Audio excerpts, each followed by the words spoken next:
You are about to hear a telephone conversation between a man and a woman about a rental property. First, you have some time to look at questions 1 to 7.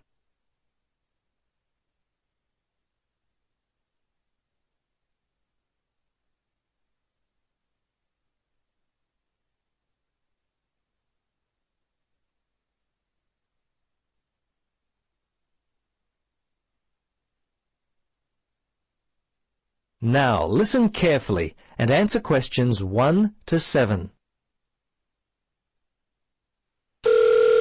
Central Realty, Jill speaking. How can I help you? Yes, hello, Jill. I've got a problem, a complaint I wish to register. Who should I speak to? You'll want to speak to Tracy, the residential manager. Just a moment and I'll put you through. Thanks. Hello, this is Tracy. I understand your rent is going to be increased. Yes, this is why I'm calling. I was told that my rent would not be increased for the length of my 6-month contract, which I signed only 4 months ago. What's going on? Is my landlord allowed to do this? I see. Yes. Okay.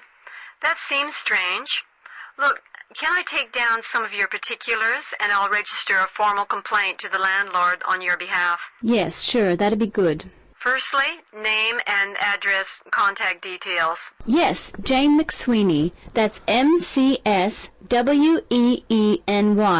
3 Mauger Street. That's Maugher Street. Winderee, 3355. And the phone there?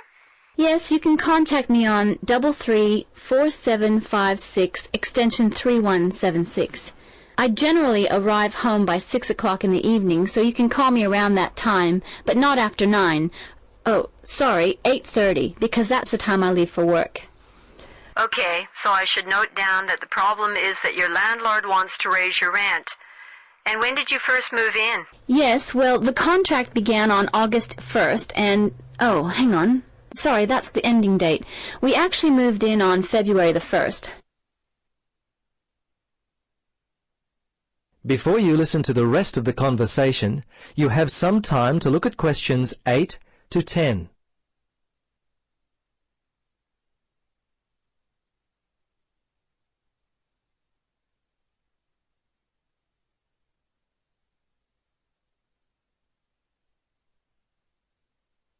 Now, listen carefully and answer questions 8 to 10.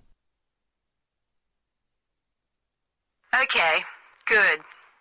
Now, if need be, you will have to send a letter to the Rental Tenancy Board. But as I said, first let us approach your landlord on your behalf and see if we can work out the problem before it gets to that situation. I'd be very surprised if you have to send a letter. 95% of these kinds of problems get solved early on. Okay. Now, if you have any problems you need to discuss, feel free to come in and talk with the general manager. In the meantime, if you would just wait until we receive an answer from your landlord, we'll be able to then plan our next step. Is there anything else I could be doing? Well, you could write a letter to the RTB listing all the events as they happened from your point of view. But as I say, hold on to it. Don't send it unless we have to. Well, that's about it for now. Thanks for your call. I'm sure we can sort this out. Thanks very much for your help. I hope we can sort it out too. Bye for now. Yes, bye. That is the end of part 1. You now have half a minute to check your answers.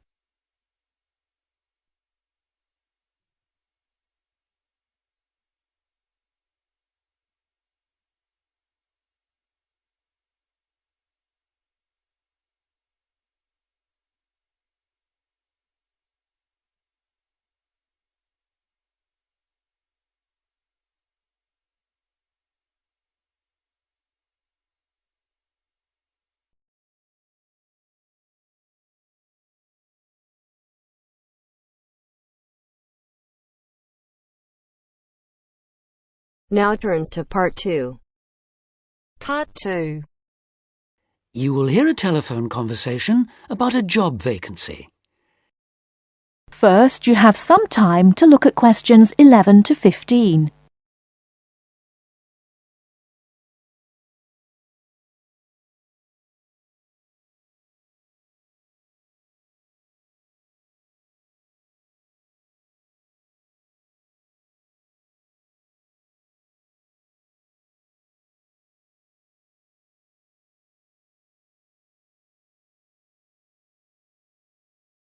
Now, listen carefully and answer questions 11 to 15.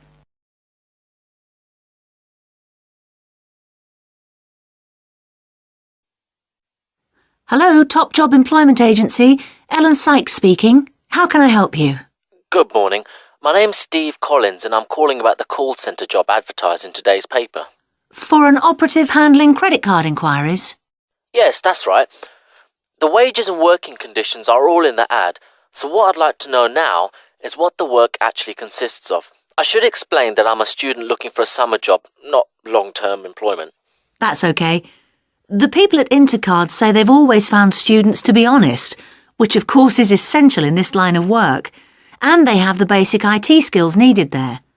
Apparently, there have been a few who didn't find it easy to get there on time in the morning, but in most cases their punctuality is as good as anybody else's.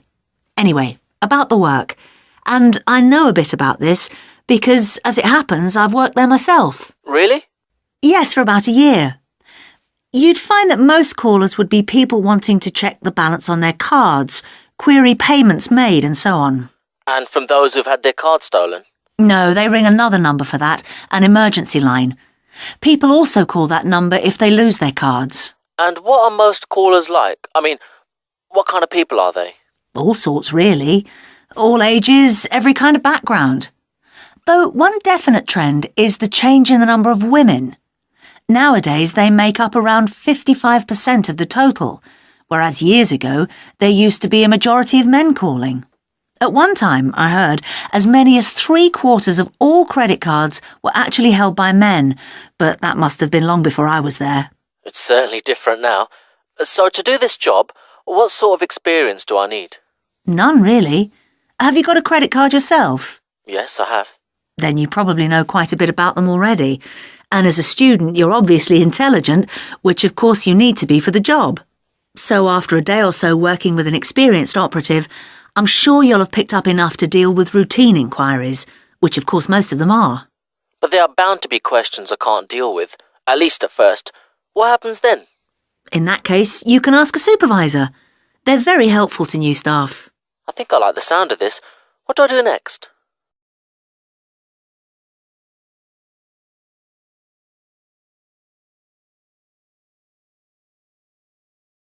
Before you hear the rest of the talk, you have some time to look at questions 16 to 20.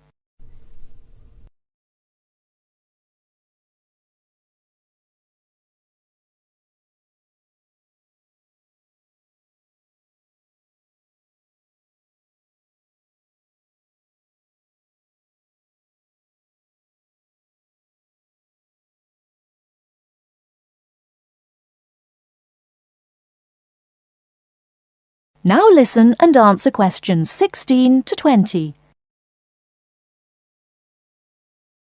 Can you get over there for 9:45 on Monday morning for an interview? Definitely, yes. Whereabouts are they? In Riverside Business Park. Do you know it? Yes, I've been there once.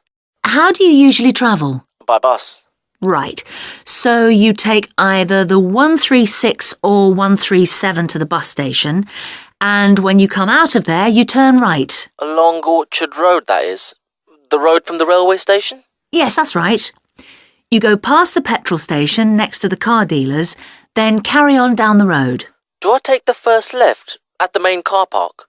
Well, you could do that, and walk up Newfield Avenue alongside the shopping centre, but it's a long way round. I'd suggest continuing along Orchard Road with the water company and then the insurance offices on your right. They used to be local government offices, by the way. Yes, I remember those. And you keep going until you reach the advertising agency.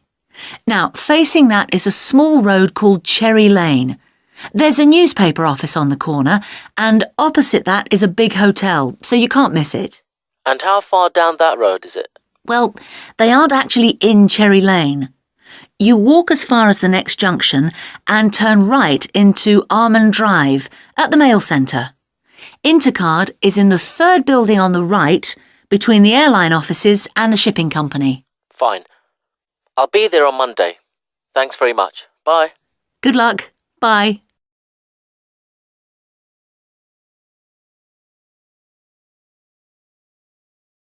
That is the end of part 2. You now have half a minute to check your answers.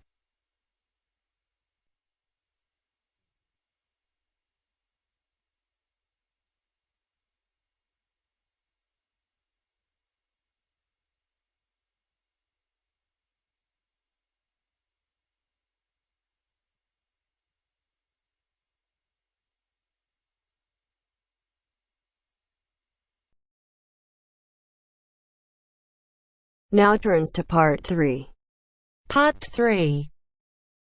You will hear a conversation between a university student and a librarian about using the city archives.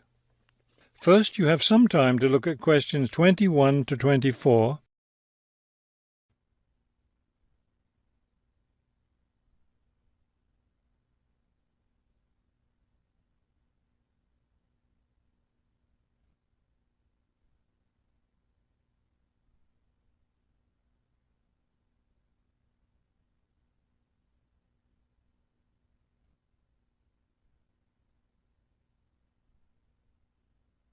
As you listen to the first part of the conversation, answer questions 21 to 24. Hello. I was wondering if you could give me some information about using the archives? I'd be happy to. Are you a resident of the city? Actually, I live just outside the city, but I study at the university downtown. That's fine. All you need to do is show your university identification card, and you can use the archives at no charge, as long as your ID card is current, of course. Yes, it's valid. So I don't have to pay anything? No, city residents pay an annual fee, but students can use the archives for free. Everyone else needs to get special permission from the director, but that doesn't apply to you, of course. Oh, good. I was also wondering about the schedule. I have classes every day, Monday through Friday, and I also have a part-time job. So I could really only use the archives on weekends. That's not a problem at all. We're open all weekend. Actually, the only day we're closed is Monday, so you can come any day, Tuesday through Sunday. Are you open in the evenings? Yes, we're open from 9:30 in the morning until 8:30 in the evening. That will fit my schedule well. Before you hear the rest of the conversation, you have some time to look at questions 25 to 30.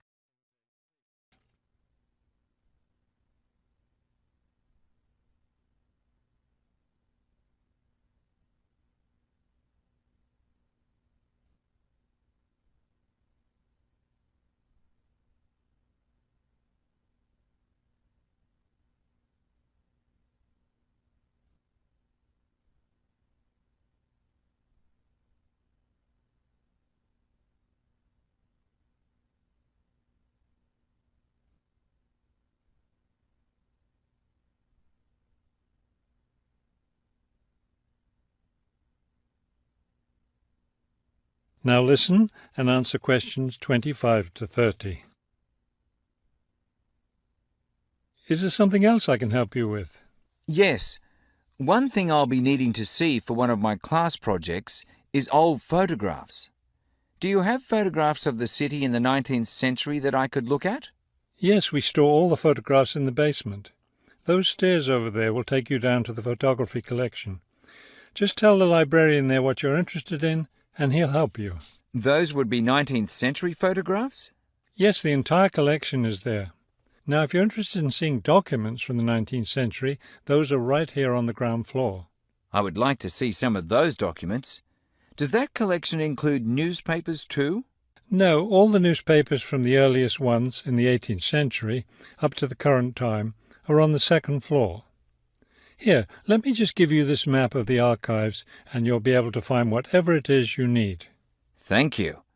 Oh, I see you have a whole room devoted to maps. Yes, on the third floor. That's great, because one thing I need to do is look at how the city has developed over time. I'm sure you'll find a lot of helpful information there. Of course, some of the maps are several centuries old, so generally visitors are only allowed to see photographic reproductions of them. That shouldn't be a problem. What's this on the fourth floor? Ogden's Woolen Mill. As I'm sure you know, Ogden's woolen mill was the major entity responsible for the growth of this city in the 19th century. The Ogdeniers gave money for the archives to devote an entire floor to information about the history of the mill. Will I be able to find information about the Ogden family there? Photographs, personal papers, things like that? Probably the family photographs are stored downstairs in the photography collection. The personal papers would be on the 5th floor, where we keep all the personal papers of famous residents of our city. Thank you so much for your help. I'll be able to do a lot of my research here.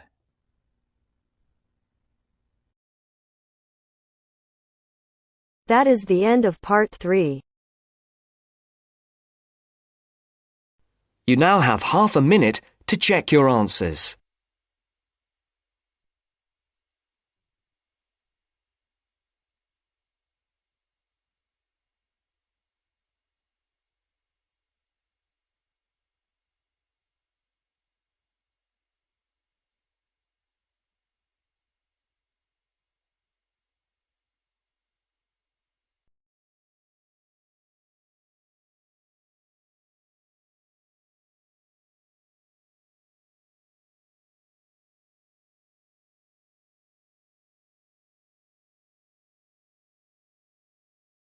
Now turn to section 4. Test 5, section 4. You will hear a wildlife expert giving a talk to a group of bird lovers in the UK about a species called the tawny owl. Before you listen, you have some time to look at questions 31 to 40.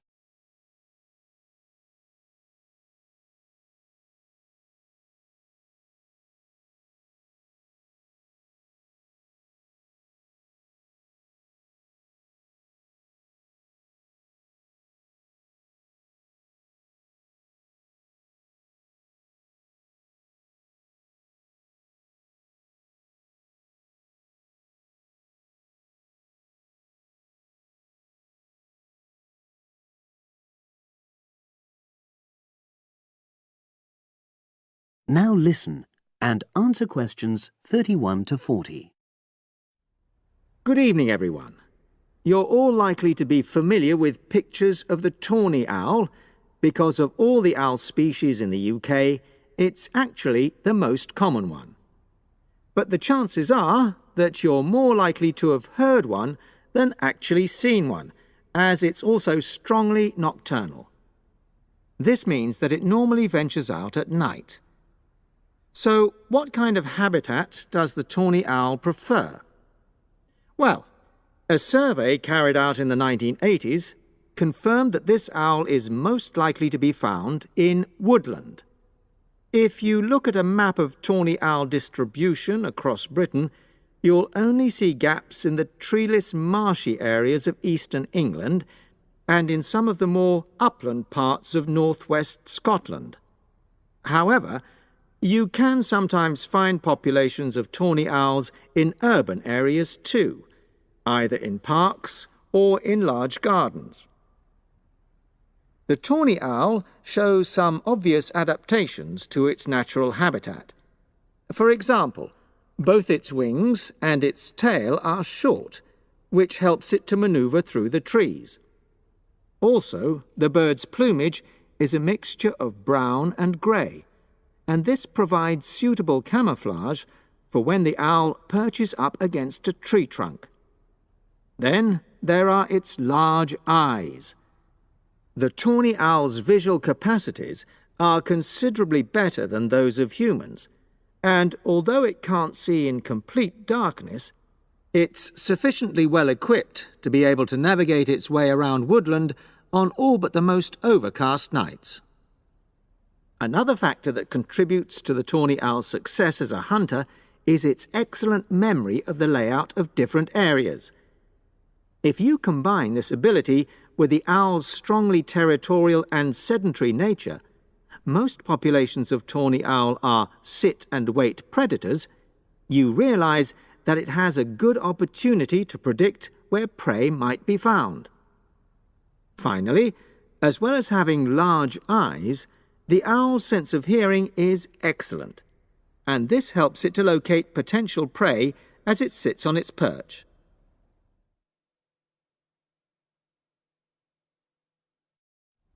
Turning now to the tawny owl's diet. Woodland tawny owls feed mainly on mammals, especially small ones, such as wood mice and bank voles. But they'll also take things like frogs or bats, or even fish, if they happen to be available. In urbanized landscapes, the owls seem to prey more on birds. So there are some differences there. Let's just look briefly now at survival rates in the tawny owl. Young tawny owls face a difficult time once they leave home, and 2 out of every 3 are likely to die within their first year. So, with such high mortality levels, it's a good job that established breeding pairs can produce young over a number of seasons and maximize their chances of passing their genes on to the next generation of owls. I've already mentioned the sedentary nature of the tawny owl, but it's not just adult tawny owls that are sedentary in their habits. Young birds, dispersing away from where they were born, rarely move far. The average distance is just 4 kilometres. There also appears to be some reluctance to cross large bodies of water.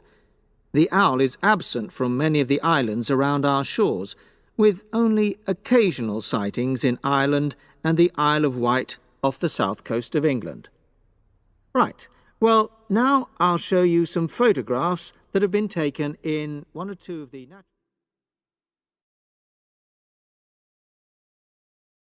That is the end of section 4. You now have half a minute to check your answers.